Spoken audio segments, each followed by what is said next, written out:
Hey, what's up, soldiers? Chris here, caribbeanpot.com. Always a pleasure to have you guys here in the kitchen with me. Today we're doing pickled peppers. At the end of the video, I'll show you that that video where we did the harvest in my garden. I had these peppers in there, so I thought I'd put it to you. So stay tuned. You're gonna want to check this one out, man. I've got about 2 cups of just plain old white vinegar in my saucepan here. It's just starting to come to a boil, so you're seeing little gentle bubbles all the way around. I don't want that to come up to a vigorous boil or anything like that, so I'm just going to shut the heat off. And the reason why I'm doing this is here I'm going to go in with a lemon, which has been diced up. And the reason why I'm doing that is I'm trying to soften the skin of the lemon just so it breaks down a bit faster in the sort of pickle that we're doing here. So with the heat off, lemon in there, and here's the thing about the lemon: try to get an organic lemon or a lemon which doesn't have wax around it, because I find in North America, especially in the winter months, we're in November now, and most of the fruits and vegetables are covered in a wax to help last longer shelf life. You don't want that wax. We're just gonna let that sit there for about 15 minutes and then we're good to go. And then if we peep over here, I'll show you what I have. If you guys have recalled, over the summer months, I had quite a bit of these wiri peppers. I hope they don't go flying everywhere. But these little fire bombs here, my Guyanese friends will know what I'm talking about. In the Southern Caribbean, we call them coffee pepper, because they're shaped like the beans of coffee, if you've ever seen them. I have some garlic here, and the big grains I just cut in half. Some cauliflower. Oh, got a piece of lemon. You go in there, buddy.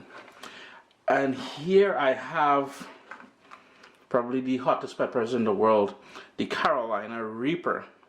I'm going to use 2 of these, because and I'll explain to you why I'm using them and how I'm using them. But you don't have to use these if you don't want to, but certainly some cauliflower, these peppers, the garlic, and the lemon that we have over there.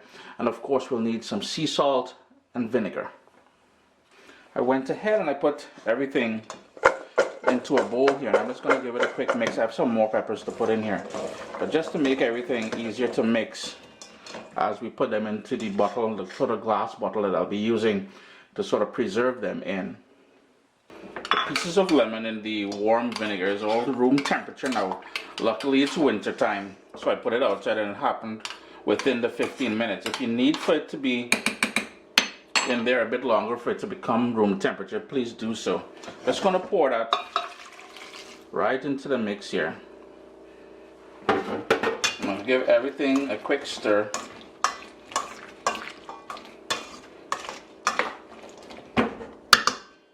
I'm going to be using my hands now to put it into the bottle. I have one of these mason jars here. Please wear gloves. Those peppers there, while they're not as hot as a Scotch bonnet or a Carolina Reaper or a Fatale or something like that, it is pretty spicy. So you want to wear gloves. Basically all you're doing is putting everything, and this is why I mixed it first in here. It'll be a lot easier than trying to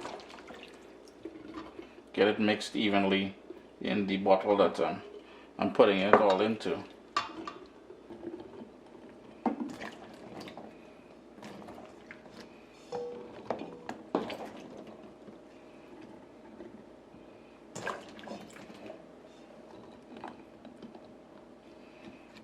Just gonna pack it down just a little bit. Add some more on the top, and just leave some room at the very top now. And here is where I'm really going to impress on you to use gloves. I'm going to slice up one of these Carolina Reapers. Well, 2 of them actually.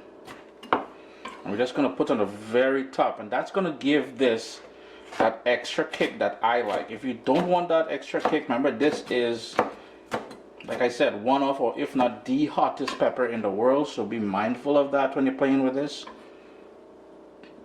Going to go with some sea salt on the top here now. I want to put at least a teaspoon or so. I'm going with about 1.5 teaspoons of sea salt in there, and I'll show you why I put it on the top. Here's where I'm going to pour in all of that vinegar that we brought up to temperature there.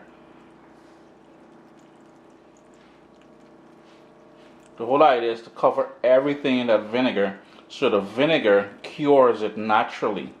So we don't have to add any sort of fake preservatives in there. Nobody ain't trying to keep it unreal, you know? Keeping it real here, man. Look at that. And that's why we put the salt in there first, because as the vinegar goes down, it melts the salt. Boom. The entire thing is salted. And there you go, a lovely preserved or pickled peppers. Give it about 3 weeks at least, between 3 weeks to a month to fully cure. Ever so often, give it a little swishy swish like that. You will want to taste it for salt after that 3-week period. You may need to adjust it a little bit. In the fridge, a good 6 months it will last. Outside of the fridge, 2 to 3 months. Once you put it in the fridge, be mindful that it will lose some of the heat. The color of the peppers will change a bit because as it cures in that vinegar, it will go a bit lighter. Chris here, caribbeanpot.com. Always a pleasure to have you guys here in the kitchen with me. Remember to check me out on Instagram where I do stories. Some funny, some informative, but real fun, man. So the fun continues on Instagram at caribbeanpot. Make it a great day, guys. My little baby is here. We've got cookbooks, guys. WestIndianFoodCompany.com. Get your copy today.